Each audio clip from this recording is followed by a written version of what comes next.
sustainability of life.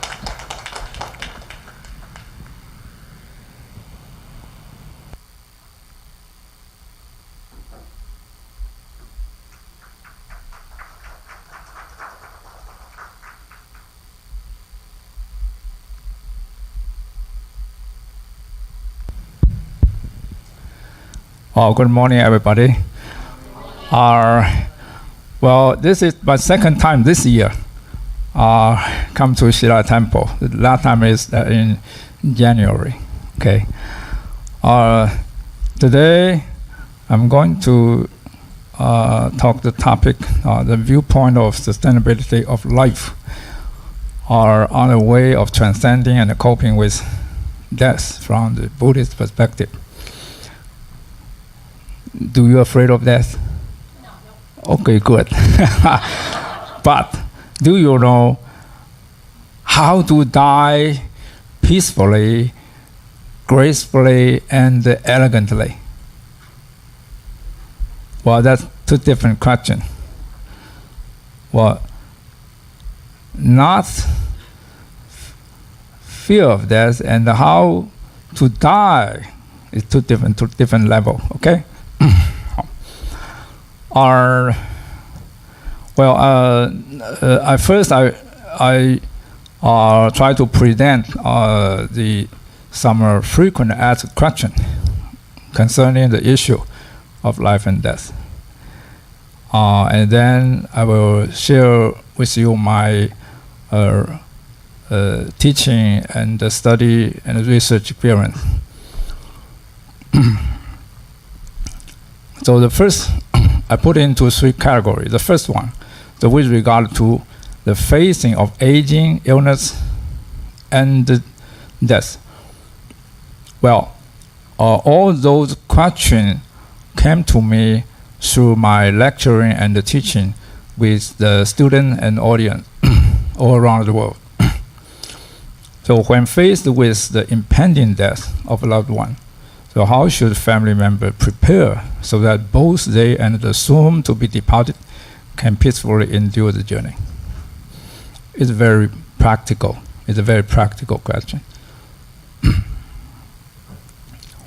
The second one, when there is an ailing senior member in the household who constantly complain the woe of aging and illness, how can we, as their children or family member, persuade them to see through death, let go of their worldly ties and devote their mind, heart to embrace Buddha or Jesus Christ or Saint Mary or Allah and so on.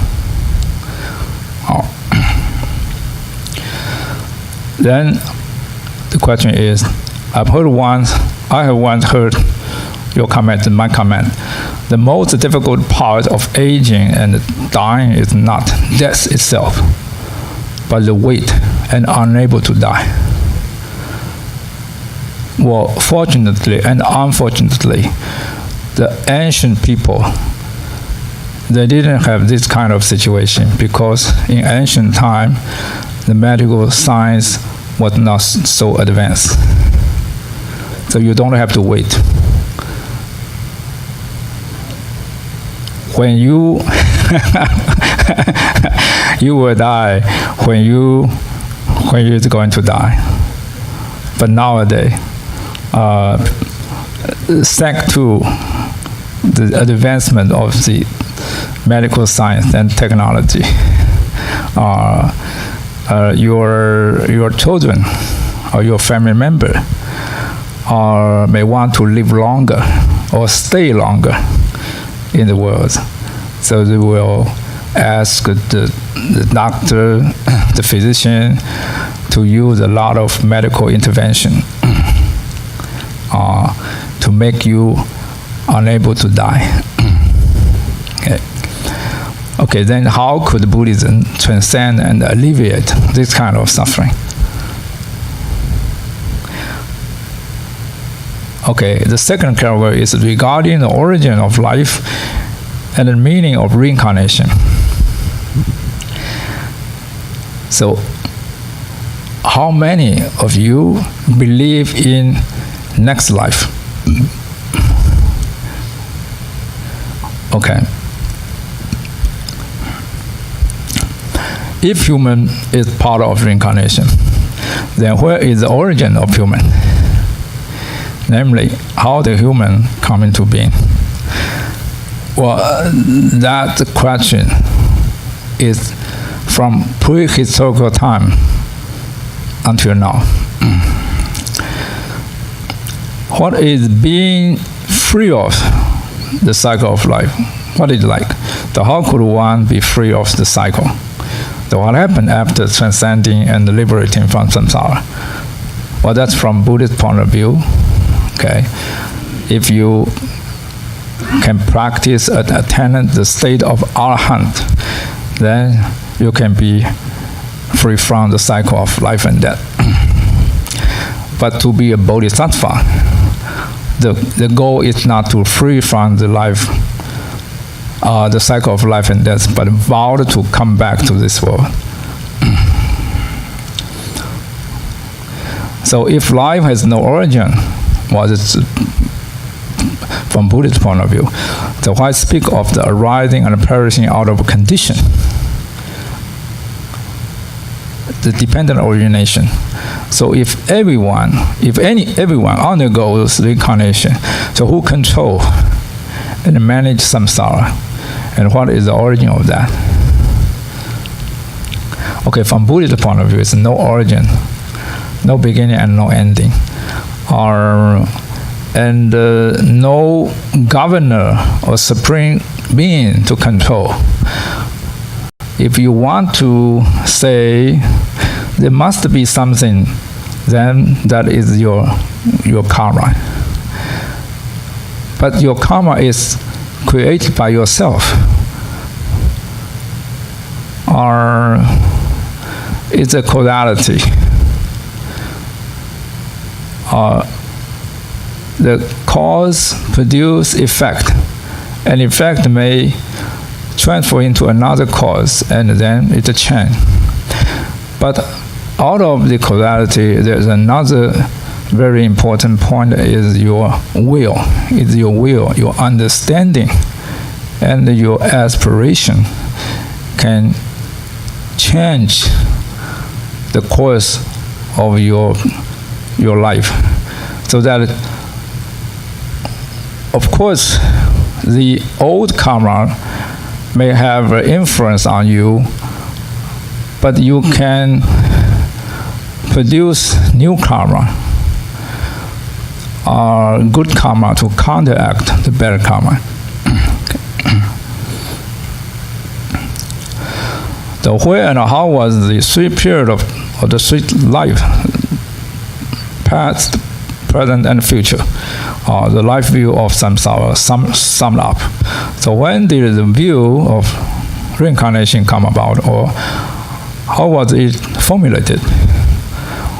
On what basis? Is there any historical evidence? Well, there are many historical evidence. Okay. Does Buddhism believe that the universe, the star, the planet, and the Mother Nature itself will also go through the process of samsara? From where and to where? Or, well, you can refer to the TV channel Discovery, National Geographic, etc. You can study the galaxy, the astrology, and so on. Astronomy, and so on. Okay. From Buddhist point of view, the whole universe going through a cycle, like the fourth season. The third category is regarding the meaning and the choice of life. So if life is a continuous and never-ending cycle, then what meaning can we derive from it ultimately? Well, that's a profound. My point of view is the meaning of life is to pursue, go to research, go to find out your life meaning by yourself. continuously. That means you have to find the meaning of life by yourself, not given by others. Okay. So when a person isn't given the choice of whether to come into this world or not, nor is he or she given the choice in nationality, family, gender, ability, and appearance. So how can he or she be thankful to the Creator or to the heaven and earth? Well, many people ask me about this kind of question. Well, okay, today we have only 2 hours, so it's not enough time to cover all the material. I just raise the question for your consideration. And if you feel, you want to more time to discussion, so don't worry, I will come back next year.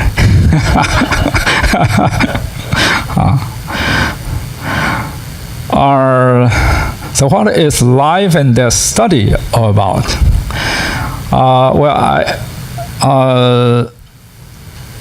I introduced you the Nanhua University, founded by our Grandmaster Xing in Taiwan. We have a very special department called the Department of Life and Death Study. And many people wonder, what is that? Okay.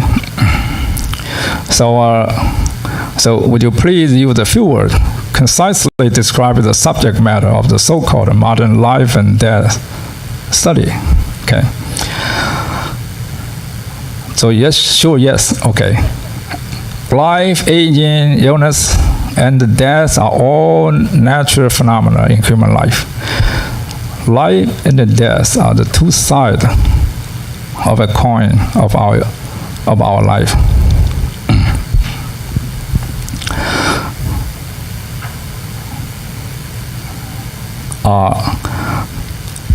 I give you a very simple example. So every cell in our body experiences life and death cycle. So the average lifespan of a cell is 7 years. According to the scientific study. So every 7 years, your whole body will renew again. Well, piece by piece, cell by cell, not all at once, okay? But another interesting is that only healthy cell will go through life and death cycle. If some cell or some part or some organ inside your body refuses to die, you know what is that? Right, cancer. Cancer. This cancer is like the vampire in your body. Okay? So the healthy cell dies and rebirths. And the healthy human being die and rebirths. Okay? If you refuse to die, one way to be that is to become a vampire. Become a monster or alien from the outside space. Okay. So if we frankly face death with a positive and a healthy manner, at the same time reflect and contemplate life from the perspective of death and the life after death, including aging, disease, and death. Okay. Then we will have a higher level of understanding.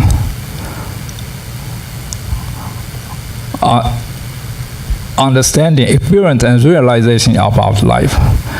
That if you honestly, with the positive, to face and to accept, especially we have to accept natural death. That means when we live old enough, sooner or later, one day, we were going to die. You have to accept that. But many people don't want to accept that. That's the problem. The medical science, the whole system of modern medical science, doesn't accept the natural death. And the modern science technology treat death as a disease. That's the biggest problem. That causes the biggest suffering in the modern society.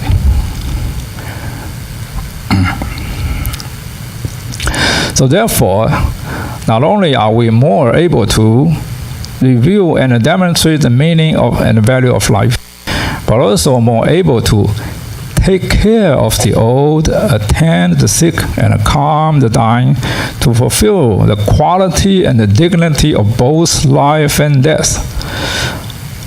I think that it will automatically play. How to stop that?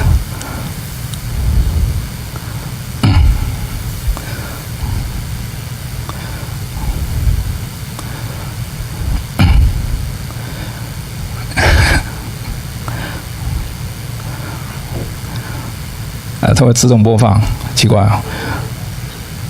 How to stop that? Okay.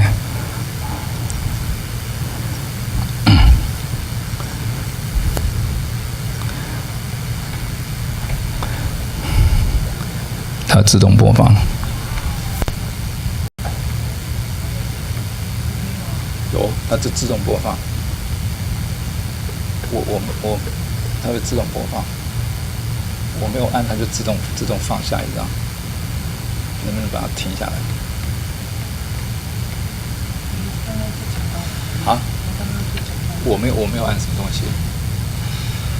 就是你像有一个地方是有一个自动播放的一个，把它关掉。You know how to?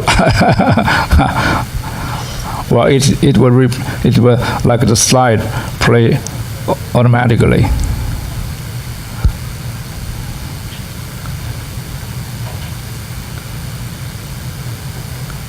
它应该有个功能可以把它关掉。关掉了？不是，它会自动播放。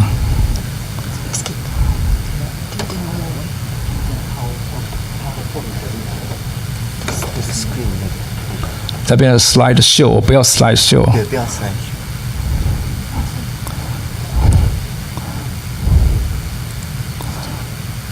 你看，没有，它有一个 time 在 run 啊，你看，然后它自动播放啊，我不要自动播放。把 slide show 打掉。slide show。So duplicate instead of extend. No, slide show here. slide show。师傅，你mouse不要动，我没有办法动。没有啊，师傅，你mouse不要动。Okay.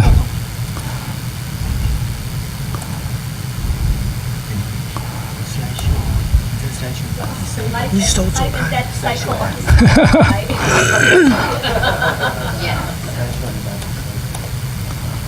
我们是在这一页吗？刚刚。OK。你还是有在 run 啊。This is the time you spend on the slideshow. That's not the time that's going to change. That's the time you spend on the slideshow.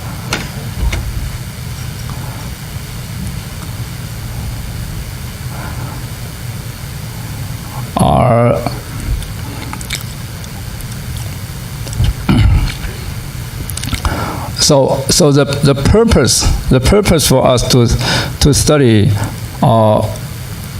life and death, the goal is that not only preserve or promote the dignity and the quality of our life, but also to maintain and elevate the dignity and quality of death. But in the modern society, we put a lot of energy to pursue the quality and dignity of life, but forget the quality and dignity of death. Okay. Then I want to introduce some mass concept dealing with the life and death issue. So you may wonder, so how come the mass have anything to do with life and death, because I majored in mathematics 45 years ago. And many people wondered, so how a math major and then become a Buddhist monk? You must have a story, right? I have a story, but I want to make the story short. So before I introduce the math concept, so I introduce myself a little bit. The story goes back to my father. So my father, my late father, was a retired Army colonel, and he came from mainland China in the year of 1949. When I was 16 years old, in my first year of high school, at that time, my father was assigned a task to go to Jinmen. Jinmen is a small island just in front of mainland China, Shan. You know the place? Okay. And that was the year of 1969. And at that time, the two sides of the strait were still bombarding each other every other day.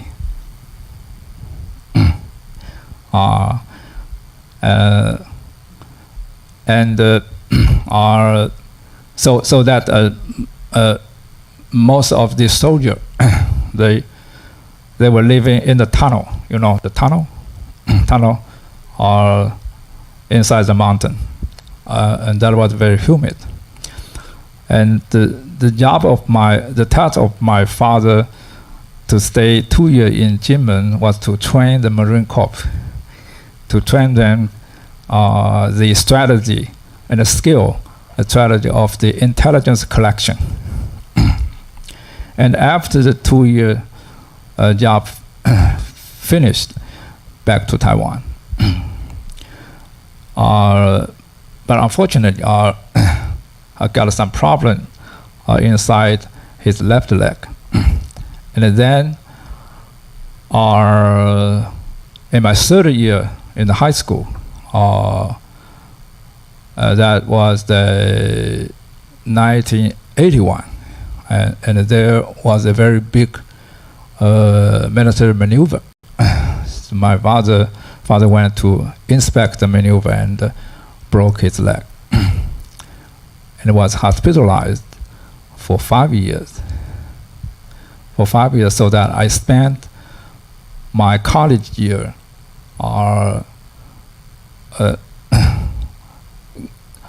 going to hospital, attending my father, just back forth from campus, between campus and hospital, back and forth.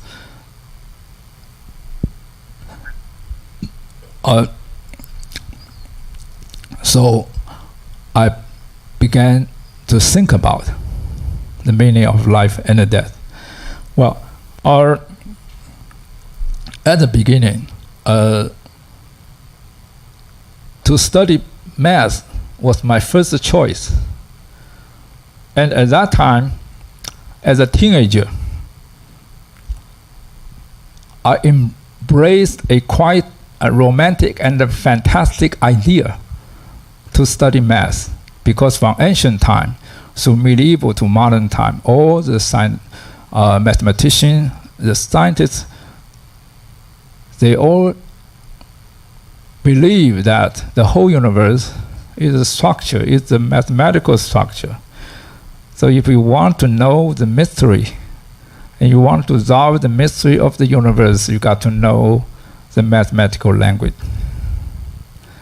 So that thought felt attractive to me. So that's why I chose math as my major. But during all those days in the hospital, I witnessed many life and death issues, and I found out that the math could not solve the human problem. That's why I began to study religions, to study philosophy, and the Buddhism. Okay. So after 4 years of hospitalization, I persuaded my father to have an operation to remove the leg. And my father accepted my advice and persuaded him to recite the Dharma Sutra. And that's very helpful and inconceivable. Okay. So after my father had the operation to remove the leg, then are back home. So my mother and we 4 brothers, we spent 4 Lunar New Year in hospital. The only after the operation, the 5th Lunar New Year, my father back home. So in my sophomore year, I already made up my mind that in the future I will become a monk. So then after I graduated from Taiwan University, at that time I was planning to go to India to study. But the condition is a miracle. It changed. So at that time, our Master Shan was just founding a high school, and the school couldn't find a good math teacher. That's why I was invited to go to the Puma High School to teach math. Then after 5 years, because my younger brother was going to be married, that really released my burden, because I'm the eldest son in my family. So I became a monk in the year of 1982. And my father was a calligrapher. So the Master Shan invited my father to go to Guang to teach calligraphy and do the calligraphy. So I showed some of my father's work. In my father's calligraphy in Guang, Taiwan. If you have the chance to visit Guang, that's my father's calligraphy. Just the east wing of the main shrine, 大雄宝殿. Okay. Then my father's calligraphy in IBPS New York.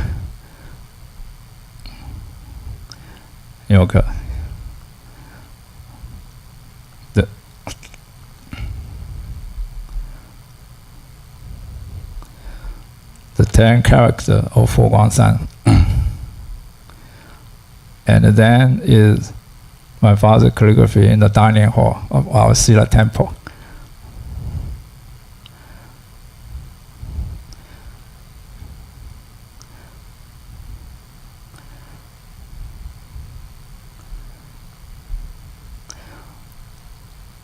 Or I can share the PPT with you. Okay. So the inspiration from the mathematical perspective.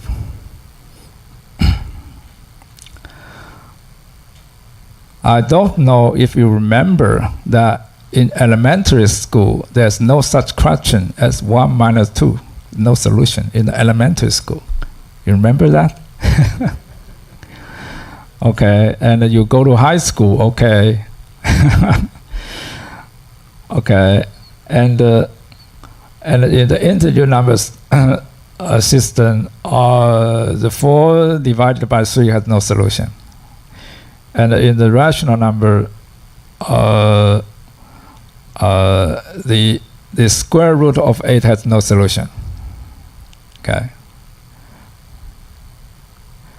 And in the real number system, the square root of -4 has no solution. So you have to expand it into the complex or imaginary number system. Okay, so I use the number set as an illustration.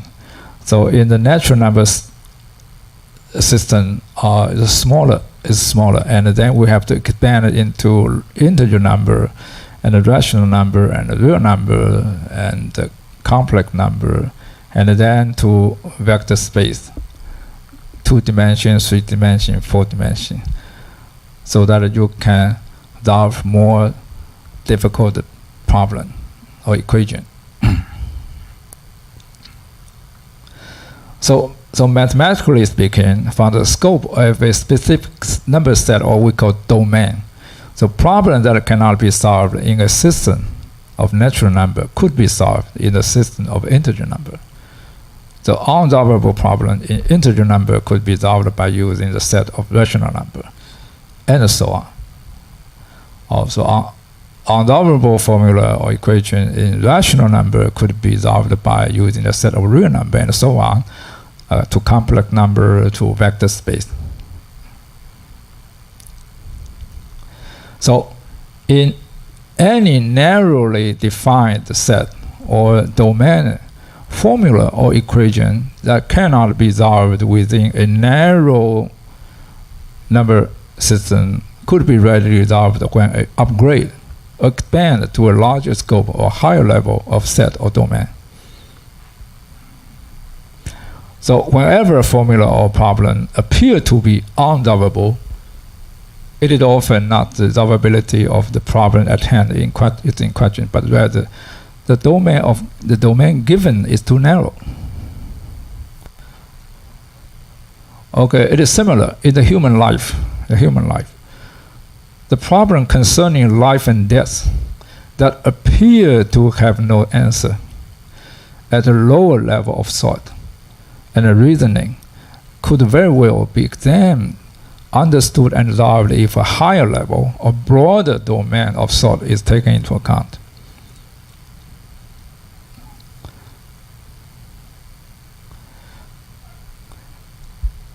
So we can consider a comparative understanding of life between only one lifespan. That means no past life and no future life. The only one lifespan. And 3 periods of time. That means including past, present, and future.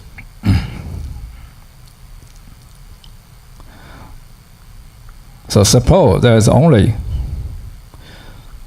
one lifespan of human existence.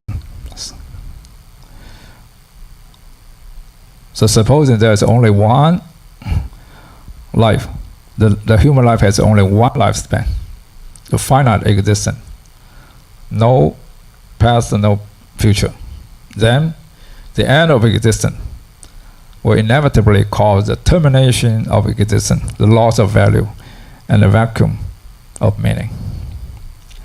I remember about 10 years ago, I once visited Hong Kong. We have a branch temple in Hong Kong, and there was a medical doctor, a physician.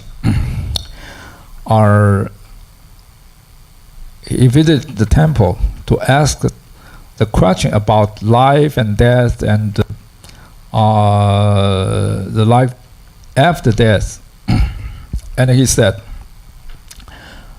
he read a lot of books, asked many people, but no satisfactory answer.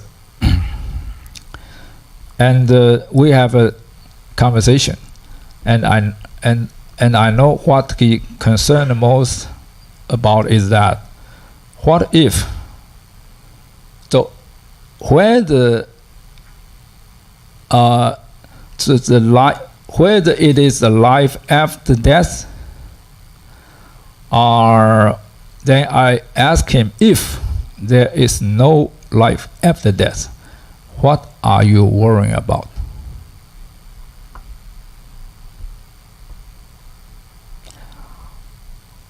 Or he got a very paradoxical thought. And he couldn't make a decision. And then he said, well, if there is no life after death, then that's a problem because life is unfair. Because I said, for example, I'm a medical doctor, and to study medicine, to go to medical school is very hardship. I spent a lot of time study and then became a doctor. And to be a doctor is very busy. And I have no time to spend my money. And only my wife and son spend my money. I only work as a slave. Life is unfair. So I told him, well, from Buddhist point of view, well, you won't die. I mean, your inner life will never ending. Or after your physical body stop functioning, your consciousness, or we say your soul, will certainly come back somewhere in the world. Okay, you will certainly come back. Then he said, oh, I feel so relieved. But I said, now I begin to worry. Because there is no ending. So where are you going to be in your next life become very important. You have to prepare beforehand.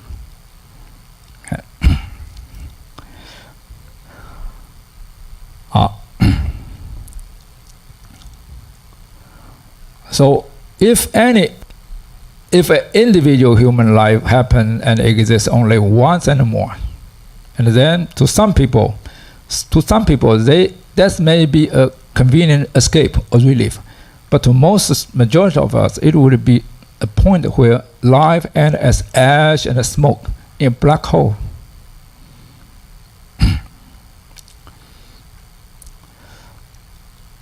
So thus, death of any individual has become the unsolvable issue of eternal severance. And it is inevitable that our grief for the departure of loved one and the sense of loss could never be released and relieved. Because the domain is too narrow. The equation has no answer, no solution. But on the other hand, if human life has 3 periods of time, if life has 3 periods of time, it not only includes the experience of current life, also past and the future, and the potential development of its future.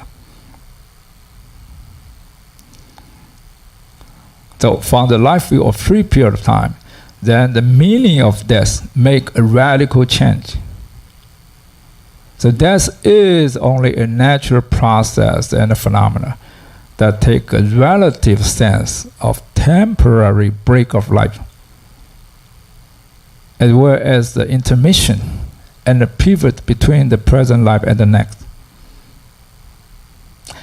If only one life, then death have very absolute sense of ending. But in the system of the 3 period of time, the life only take a relative sense.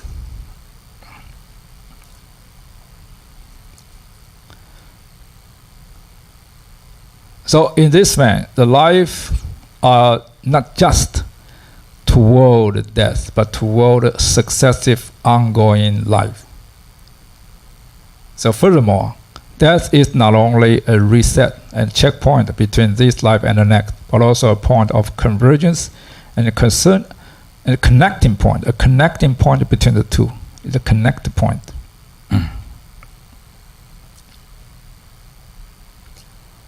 So on the sustainability of life, okay, how old of years will you want to live for?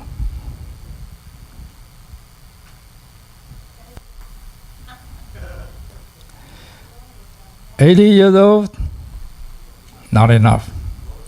You can easily live up to 80 years. 90 years old? 100 years old? 110? 120? 150 years old.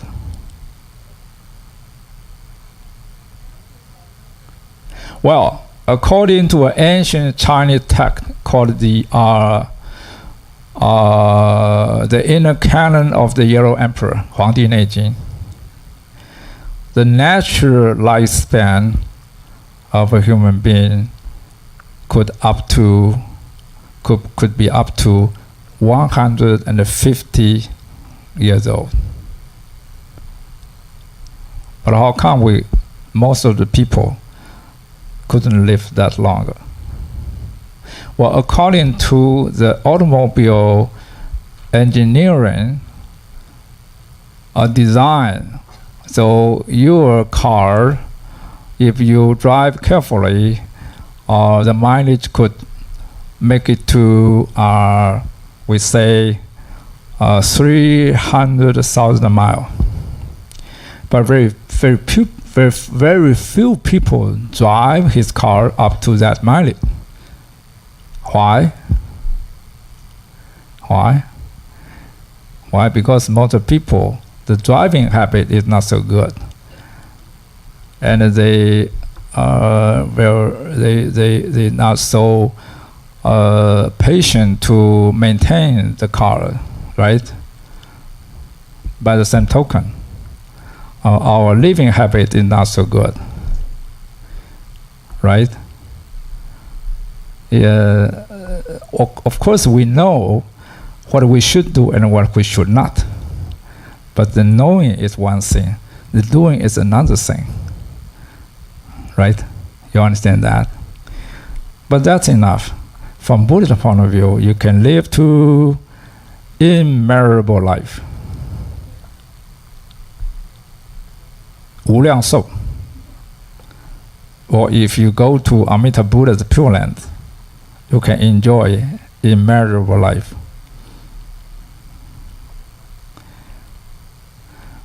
The limitation of physical body versus sustainability of spiritual life. Okay, I quote from the text. There is a very famous text called the Trimsika Vijnana Matrata. In China, it's called Waste Sandstone. It was composed by the Bodhisattva Vasubandhu. Vasubandhu, who is the patriarch of the Yogacara school, and translated by Xuanzang, the master Xuanzang. And master Xuanzang traveled to India and brought back the text and translated into Chinese. Okay. Okay, that's the Chinese. Well, you can only see you only have to see the blue colored character. Here is the English translation. Okay, from the delusion of self and phenomena comes the conveyance of various manifestations. They are supported and transformed by consciousness. And there are only three of these which may transfer. So these are retribution, thought, and the perception of external object. Okay, the first of the three is called alaya consciousness. So in the Yogacara teaching, the human being, or the sentient being, not just a human being, the sentient being has eight level of consciousness. Our eye, ear, nose, tongue, body, mind, and the seventh called the manas, the manas consciousness, and the eighth called the alaya consciousness. The alaya consciousness is like a store, like a database. So all our bodily, verbal, and mental activity will be stored in the alaya consciousness called the seed, and the seed will produce action. So the alaya consciousness is like a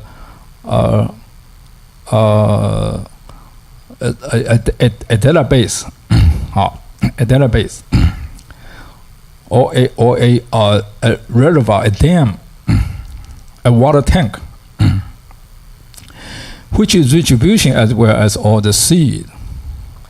Okay, it is grasping, location, and knowing are perceivable, and it is always associated with mental contact, attention, sensation, conception, and thought. It is associated with neither pleasure nor pain.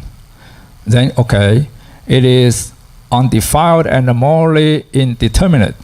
Many contact and others are also like this. Okay, the point here, its conveyance is like that of a flowing stream, like a water flow.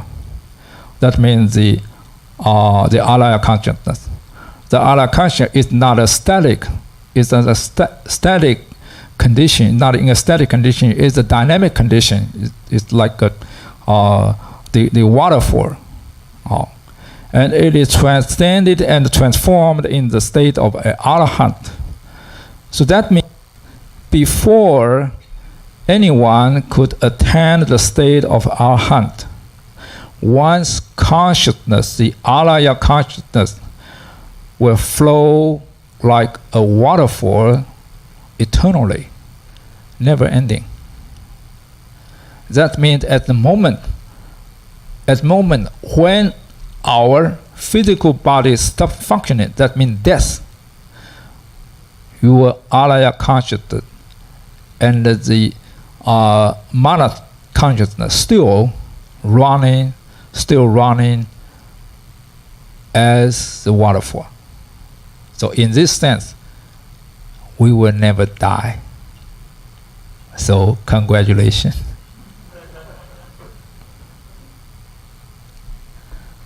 Well, even within our lifespan, our brainwave never stop, right? For example, when you are sleeping, your brain is still working, right? Or okay, even when a patient undergo a operation, or is how to say mesmerized, okay, the brain wave still move on, right? But you say, oh, when someone dies, there's no brain wave. Well, because the consciousness leave the body into another space, so the machine could not detect that. So, will this bring you the confidence, the good news? You will never die. Your consciousness, your alaya consciousness is like a water flow running forever.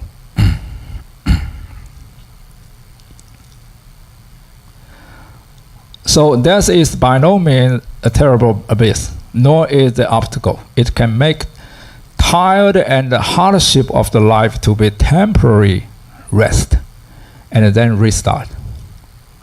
So life without death is unbearable. The death is only a journey of life. It's definitely not falling into the end, but to a brand new start. So therefore, death itself is not a problem. Death itself is not a problem. How to die elegantly and gracefully, that is a core issue.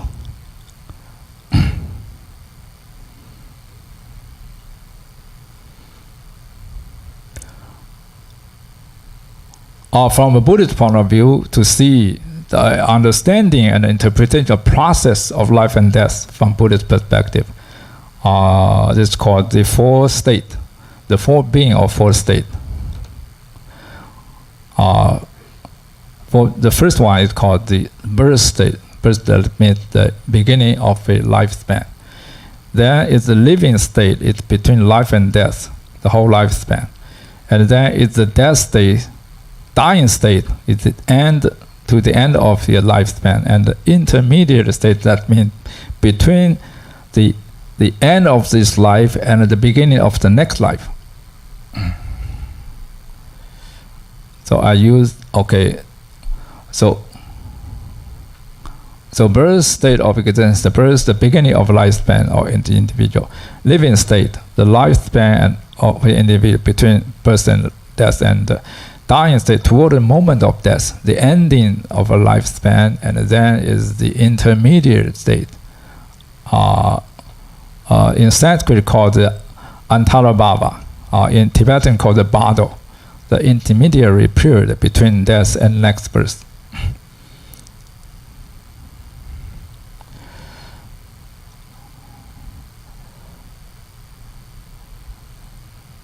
Okay, birth state, living state, dying state, intermediate state, and birth state again.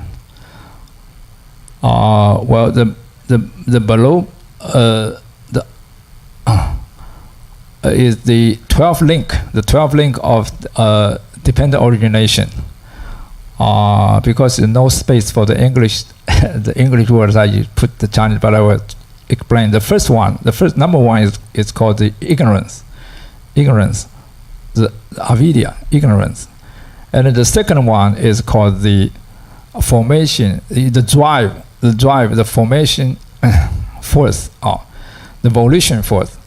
The third one is the consciousness, and the number 4 is the name and form. That's is the level of the embryo, the fetus, and the embryo, the fetus developed a sixth sense organ, the number 5, and then when the fetus, the time is ripened, then burst into the world. It's called the contact. The number 6, the contact. Contact means our sense organ contact with the sense object. And out of the contact is the sensation, feeling, sensation. Number 7, feeling, sensation. And there are different kind of sensation. It means pleasure, suffering, and neutral. And all of the sensation produce the craving. And out of the craving produce the grasping. And then the number 10 is very interesting. The English translation is becoming. Becoming, it means you project your mind and volition into the future. So we not only living here and now, but also we try to extend our existence and our belonging to the future, that becoming. And number 11 is birth. Birth means next life. And because of life, there will be aging and death.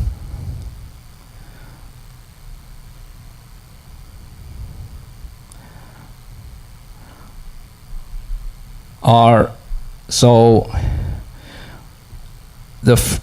this arc means the first golden age of life is about 20 years, and at this period of time we call it the turning adult, and then is the prime time of life, and this arc means the second golden age of lifespan is when someone are entering the retirement. Well, retirement is the period of time for you to prepare for the future life. So don't waste. It's very important.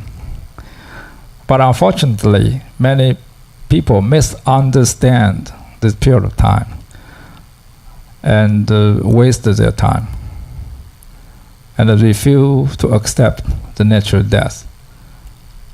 Okay. Okay. This arc span the proportion is 3 to 1 or 4 to 1. So if we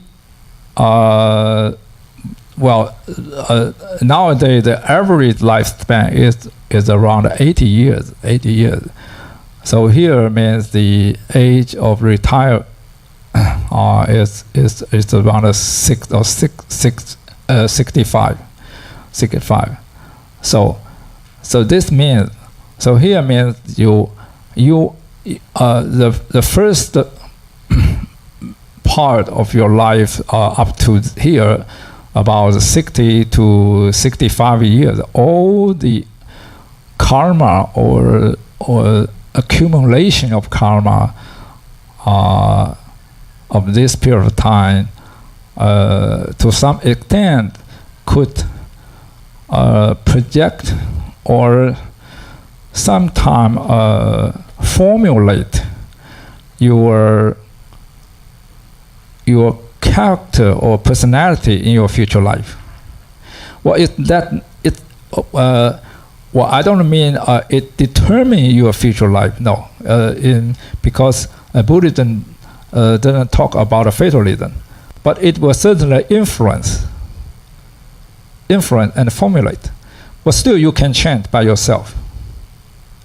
And it very much formulate and influence the character and the personality of your future life.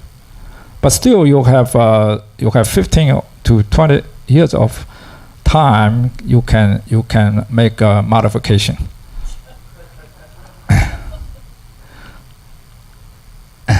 Okay.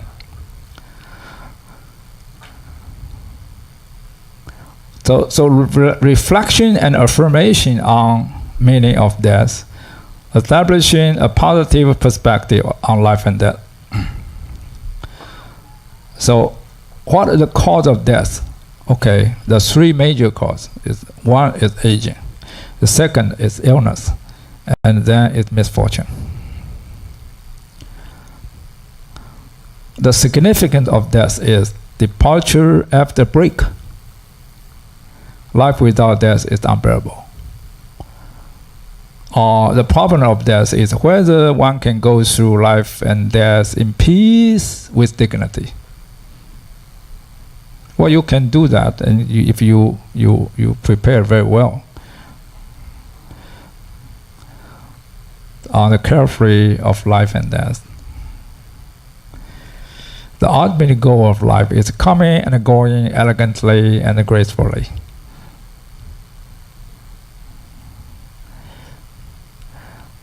Hard to buy, early to know, even with thousands of golden coins.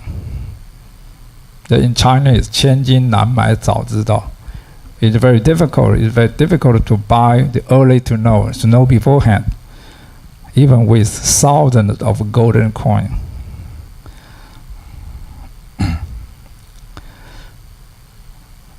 And then, hard to buy regret medicine, even with 10,000 of golden coin. 万金难买后悔药. Regret has no medicine to cure. So don't make yourself regret.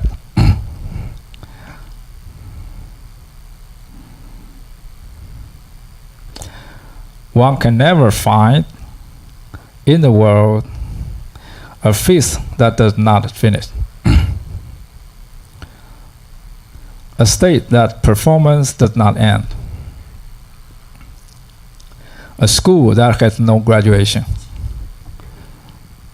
Agree? Agree. Okay. Therefore, so finally we should get together and then bid farewell with goodwill. Elegantly step down the stage after the show. Not only our entertainment show, also political show. But you will see many political people, they step down the stage ugly. Right? Happily graduate with an honor degree. Okay?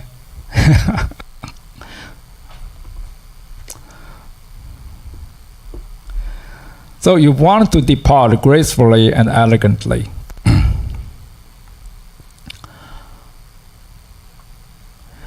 Do not and never drag across tasting period of life, the shelf lifetime.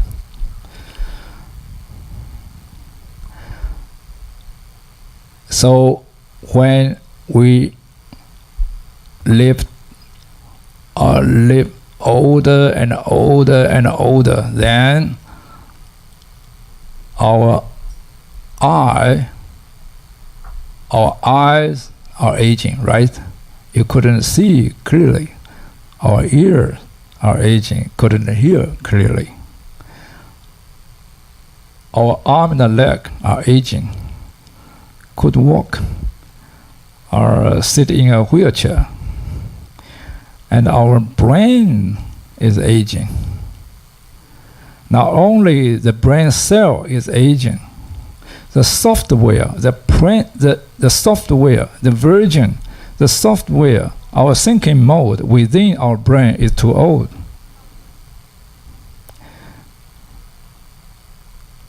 And we have it difficult to communicate with the younger generation, right? You understand that? Because the software is too old. The version is too old. And we have no time to upgrade that. And I often said, when you go to take part in a karaoke party, and what you are familiar, what sound you're familiar will reveal your age. Or reveal your generation. Right? Okay. So do not never drag across the tasting period of life. 不要透过赏味期. So eventually it will get to you if you are old enough. Senile dementia. If we are old enough. Well, I suffered, how to say, the 白内障 cataract, or when I was 50 years old, and I had the operation to replace the lens, and I asked the doctor, I said, doctor, who will going to be to suffer the cataract? Who will have the what kind of people will have the cataract? And the doctor said, everybody. And I said, no, as I know, most of my friends, they don't have that. And the doctor, well, they are not old enough. They are not old enough. Okay. Okay, you see, the old the old man come to see his wife affected by the brain atrophy. Okay, this one, the old song, bad written for years. So he plays the daily necessity within his arm reach. You see? Okay, it's like putting in jail.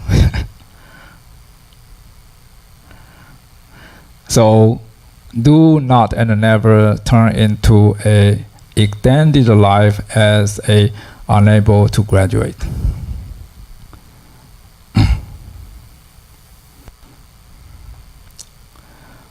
So avoid this CPR as far as possible.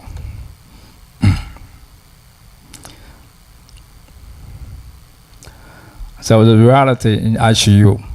So what do you see behind a cluster of machine? Why should life be prolonged by machine?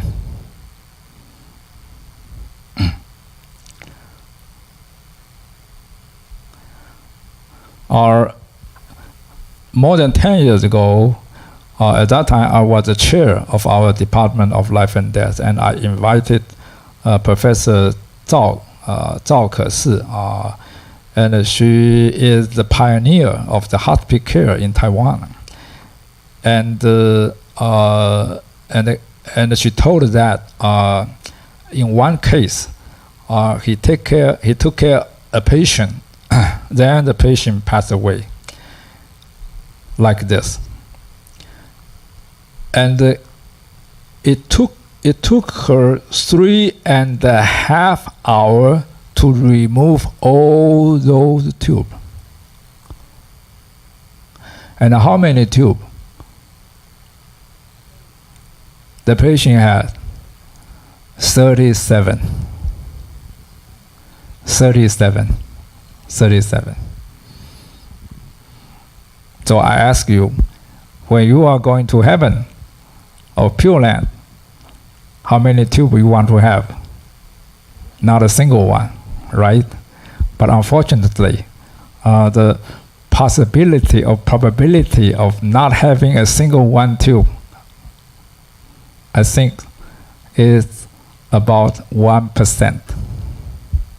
99%, you will be inserted more than one tube.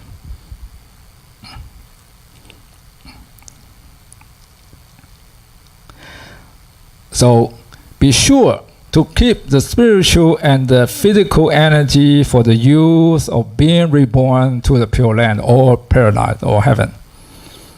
Remember, keep spiritual and physical energy when we are dying. So many people wonder, well, I'm going to die. What is the use of energy?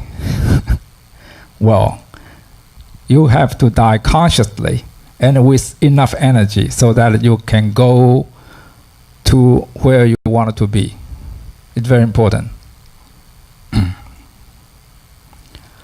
They're very important. Okay.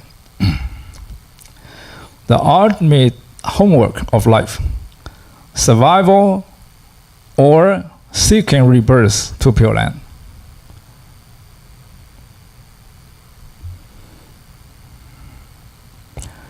When it is already known to face the end of life, it is necessary to strive for rebirth to the Pure Land, which is definitely not to give up life, but to concentrate one's mind to connect and resonate with Amida Buddha or Jesus Christ or Saint Mary or the Allah. Okay? You may wonder, how could know beforehand that my life is going to end? Well, if you keep a clear conscience, you will know beforehand. Not only we human being, your pet, your dog and a cat, if they are senile, dementia, they will know beforehand. Many of my friends told me their pet know beforehand. The cat, the dog and the cat, when the little one are facing their death, they will stop eating, drinking, and find a quiet corner and waiting for their time. There are many cases. So it's necessary to strive for rebirth. And strive for rebirth in the Pure Land is not give up life, no. This action does not affect the current state of being living well until the departure time.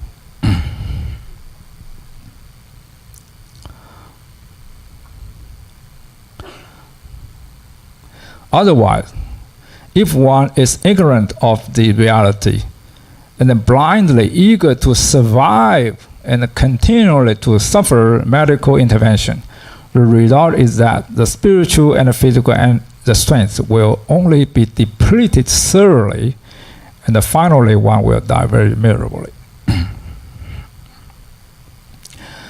because the medical intervention will exhaust our physical and spiritual energy.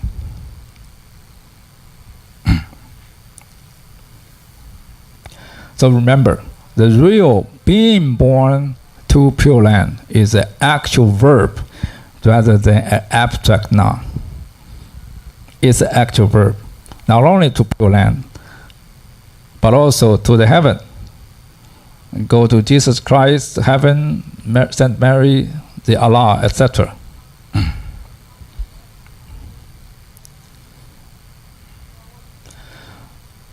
So why I have repeatedly stressed, if you want to go to Pure Land or Pure Land, do not and never have medical intervention, and reserve the spiritual and the physical energy at your disposal. Because the real being born to Pure Land is not just a passive state, but a positive and autonomous action.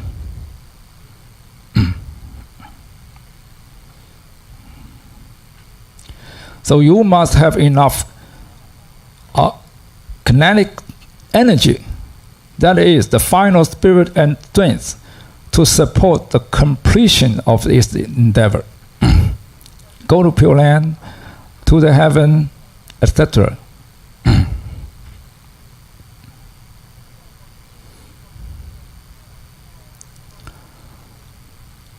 Conform to the natural death process of our physical body.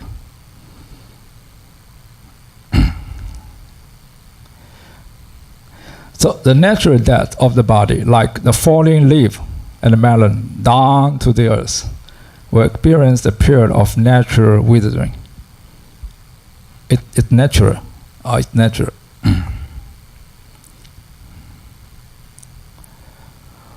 In the absence of any medical intervention and interference, the nutrition and energy will be retained to the brain, through the brain.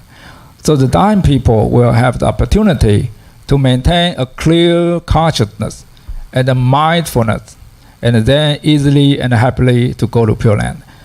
So that at the final state of your life, you have to preserve energy, and you have a clear mind.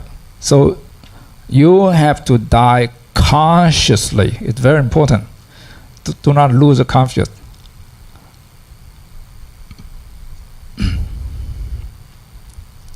Similarly, the ideal graceful death, the natural death of the body, the physiological system of the body began to shut down one by one, like the computer operating system. Or, for example, the first one to close are the digestive system, urinary system. This two is very important. The first to shut down, and so on. And then the nervous system. Then finally, the brain shut down. So you have to preserve the energy for the brain. So this is why the dying people will have called the dehydration phenomenon, which is natural mechanism of life. So when the dying people do not need to eat and should not eat. So don't try to feed them at that time. It's very important because the digestive and urinary system is going to shut down. So if at that time the dying people are treated by intubation, feeding, and so on, well, it is tantamount to strongly preventing his body from the natural shutdown process. The result will cause dying endemic phenomena. Not only the dying cannot enjoy a smooth departure, but are going to die very hard and even die very miserably.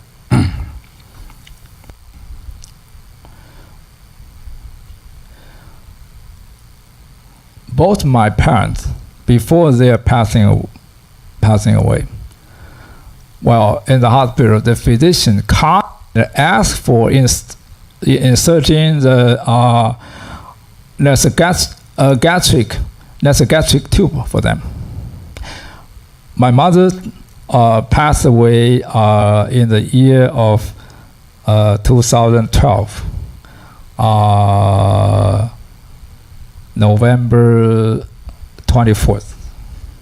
And my father passed away in the year of 2014, August 18. So before their passing, we sent them to the hospital. The physician constantly asked for inserting the tube. And we forbade them, sternly refused. Not only to defend my parents' dignity of death, but also maintain their quality of death. So not even a single tube was inserted.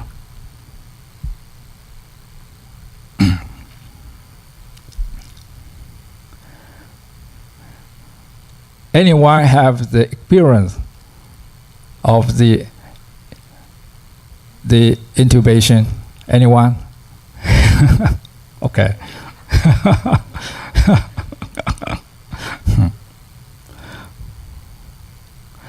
So finally, both my parents on their deathbed were accompanied by children and grandchildren and the song of the Buddha name chanting, the chanting. They passed away consciously with a smile. They took their last breath consciously. So this our four brothers' greatest comfort in our life. So we feel very comfort. My mother and my father passed away consciously with a smile.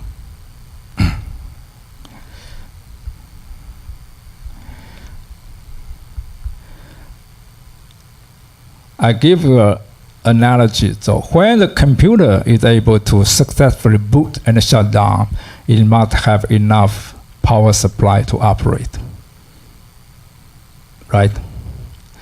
So when the computer is going to shut down, and the shutdown program has not finished, then unfortunately, out of battery or electricity, what will happen? Crash. Okay, then you understand. So by the same token, anyone want to go through the life and death process gracefully, and even further want to go to Pure Land or paradise at that time, anyone without mental and physical power, energy, the consciousness is absolutely not working. So you need the energy, the power.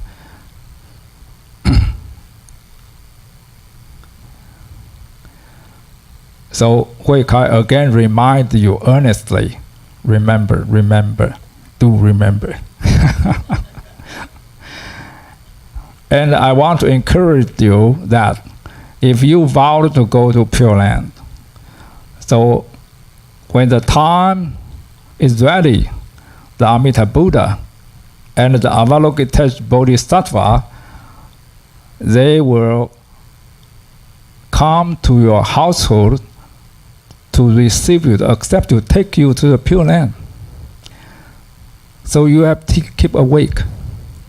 So many people ask me, so, well, teacher, so how about we pass away, we go with the sleep, with sweet sleeping? Well, so no, it's not good. If you don't want to go to Pure Land, that's fine. But if you don't want to go to or paradise, that's fine. But if you want to go to Pure Land or to Jesus Christ's heaven, you can't sleep. Why? Falling into sleep because Amita Buddha, the Bodhisattva, is coming to take you, and you are falling asleep. You will miss the opportunity. You understand that? It's very important. You have to keep mind awakened. Not only awaken, it's very happy, and you will join with the Amita Buddha. Okay.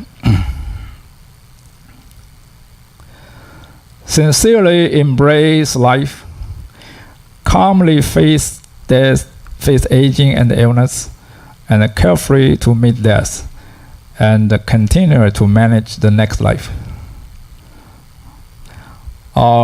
This is my book published in Taiwan. The title of the book is "Life is a Continuous Mass Function." Well, I'm going to translate this into English. Maybe next year or next year, you will see the English version. Okay. If you want this PPT file, you can write to the secretary, Mr. Yang. I can share this with you. Don't worry.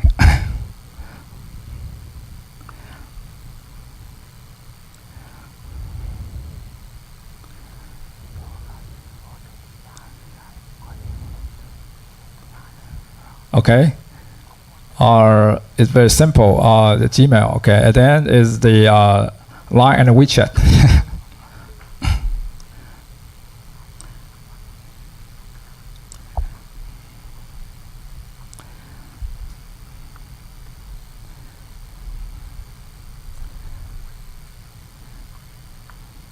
Okay. Then thank you for your attention. So may the Dharma be with you, the Buddha Dharma be there, and may the Buddha light shining on you and your family. Thank you. Let's give a hand to Dr. Hui Kai for an in-depth